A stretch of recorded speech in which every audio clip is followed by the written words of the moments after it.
Assalamualaikum warahmatullahi wabarakatuh. Perkenalkan, nama saya Zera Poranika dengan NIM 23531169. Saya dari lokal PAI 5G dan di sini saya akan mengambil materi kelas 7 bab 6 tentang alam semesta sebagai tanda kekuasaan Allah Subhanahu wa taala. Baiklah teman-teman, pada kali ini kita akan membahas materi alam semesta sebagai kekuasaan Allah Subhanahu wa taala.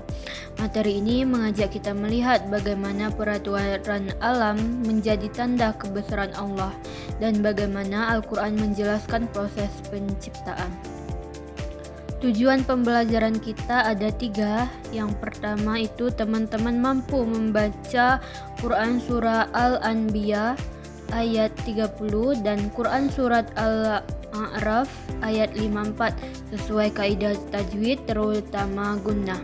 Kedua, mampu menghafalkannya dan ketiga, menelaah kandungan ayat tentang penciptaan alam.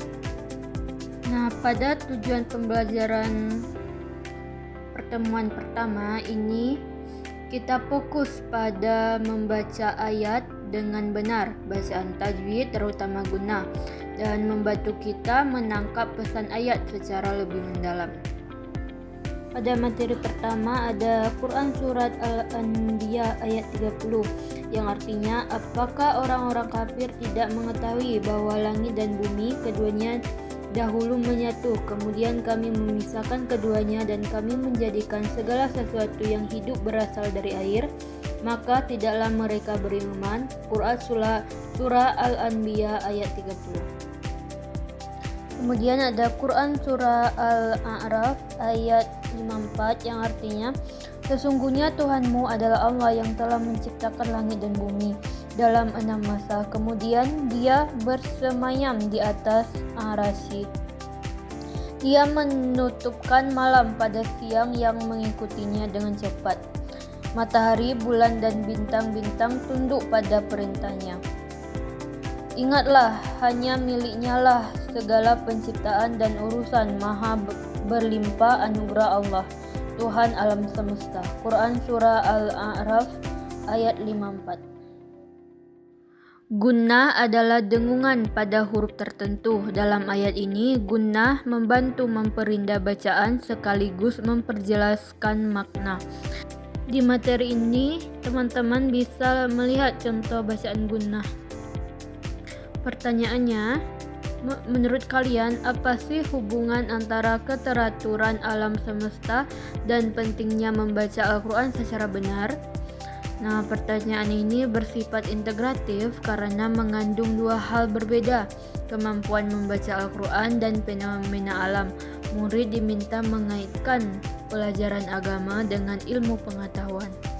Manfaat pembelajarannya yaitu meningkatkan kemampuan membaca Al-Quran sesuai kaidah tajwid, khususnya hukum gunnah, menumbuhkan kepercayaan diri melalui kegiatan tutor sebaya, melatih kerjasama dan saling membantu dalam kelompok, membiasakan siswa membaca Al-Quran dengan baik dan benar dalam kegiatan sehari-hari, dan terakhir memperkuat pemahaman makna ayat tentang tanda-tanda kekuasaan Allah pada alam semesta.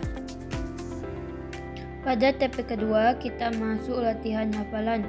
Hafalan itu bukan sekedar ingatan tapi penanaman nilai ke dalam hati. Melalui pembelajaran praktik, kalian dapat menghafal Quran surah Al-Anbiya ayat 30 dengan lancar, menghafal Quran surah Al-A'raf ayat 54 sesuai kaidah tajwid, menerapkan hukum bacaan tajwid terutama gunnah, dan gunnah tadi sudah kita bahas pada TP pertama pada ayat yang dihafalkan. Terus menghafalkan ayat dengan tartil, baik, jelas, dan benar. Pertanyaannya, bagaimana kebiasaan menghafal ayat bisa kalian terapkan dalam rutinitas sehari-hari?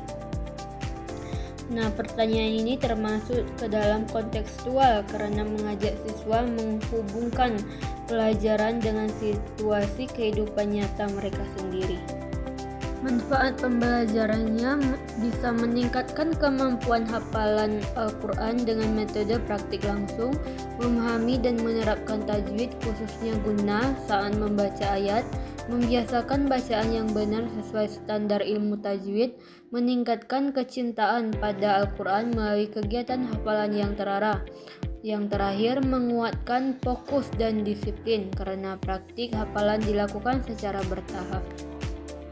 Selanjutnya TP ketiga yaitu melalui pembelajaran inquiry kalian dapat menelaah kandungan Quran Surah Al-Anbiya dan Quran Surah Al-A'raf dan hadis tentang penciptaan dan keteraturan alam semesta serta cara bersyukur terhadap apa yang diciptakan Allah Subhanahu wa taala.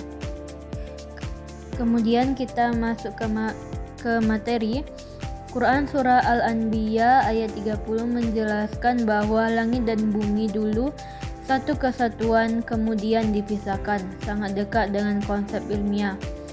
Kemudian Quran Surah Al-A'raf ayat 54 menjelaskan keteraturan ciptaan Allah. Ayat-ayat ini bukan hanya spiritual tapi juga sangat ilmiah.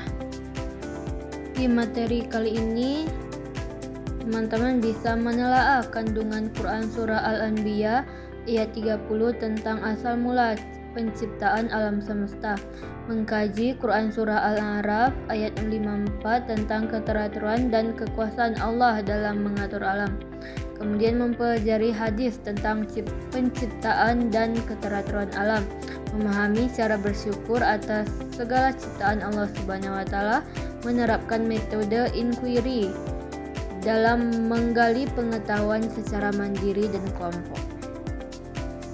Pertanyaannya, apa hubungan antara keteraturan alam dan kewajiban manusia bersyukur? Pertanyaan ini termasuk integratif karena memadukan ilmu tentang alam dan nilai syukur, menggabungkan pengetahuan dan akhlak. Kemudian manfaat pembelajarannya menumbuhkan pemahaman mendalam tentang tanda-tanda kekuasaan Allah melalui ayat Al-Quran dan hadis, melatih keterampilan berpikir kritis melalui metode inquiry, mendorong peserta didik untuk lebih menghargai dan menjaga alam sebagai amanah dari Allah, membentuk sikap syukur, rendah hati dan peduli lingkungan, dan selanjutnya meningkatkan kemampuan menghubungkan ayat atau hadis dengan fenomena alam di sekitar.